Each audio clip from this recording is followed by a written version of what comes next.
Jelang masa kampanye, omset usaha percetakan di Kabupaten Oku turun hingga 50%. Hal ini disebabkan karena masa kampanye yang singkat.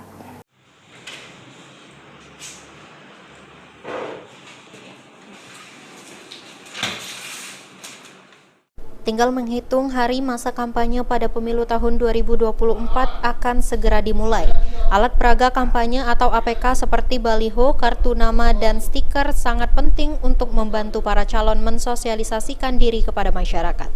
Namun saat ini biasanya usaha percetakan dibanjiri orderan atribut kampanye, tapi kali ini pedagang mengaku sepi permintaan APK.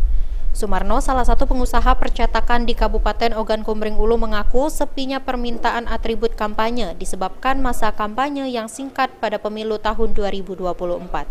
Dibandingkan dengan pemilu tahun 2019, masa kampanye bisa sampai 6 bulan, sedangkan pemilu tahun ini hanya selama 75 hari. Sepinya orderan membuat omset pedagang menurun.